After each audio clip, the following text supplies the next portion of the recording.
The term food desert leaves out lots of things. One, it makes you think that it is just a naturally occurring phenomenon. It just happened that people aren't able to access food, and it's usually intersecting with lots of issues: income, transportation, education, access to land, access to a vehicle, all these things, housing, that intersect in a way that also influence your food choices. Secondly, it doesn't highlight like the resiliency that communities are practicing in order to make food more accessible in their neighborhood communities, people that they work and live with, that they are creating urban food systems with.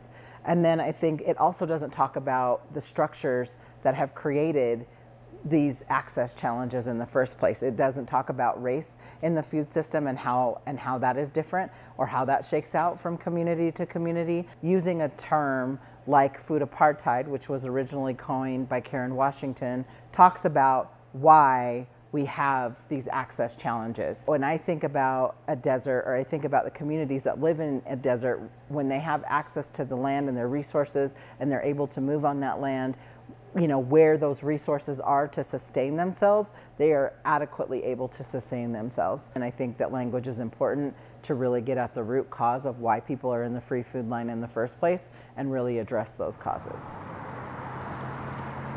What we're really talking about is not having a grocery store a mile or more from the community in which you are living and working. A food swamp is where you can access lots of really high calorie, maybe low nutritionally dense food in a short geographic proximity.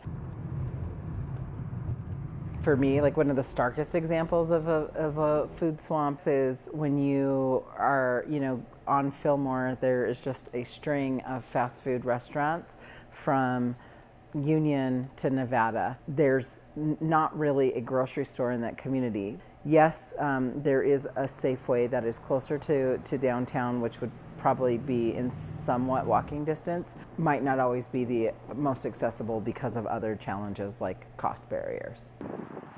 When we're talking in terms of food being accessible and kind of some of the geographical challenges, I often think about an area in Colorado Springs. There's only really one way out of the neighborhood. The access to get out is that they have to walk through another entire neighborhood in order to get to the main street, which there's a convenience store as soon as they get to the main street. But if you're walking or on the bus, then you're gonna have to also, catch the bus from that point just to get to the grocery store. So you're then thinking about what you're carrying if you're walking on your ride back, and then walking through another neighborhood back into the area in which you live. That's probably adding close to a mile to your route both ways. But is this like a choice that you would make if you had the accessibility to really get the things that you want to get and cook the meal that you want to get, which is referred to as food sovereignty, being able to eat what's culturally appropriate to you, when you want to eat it, how you want to eat it.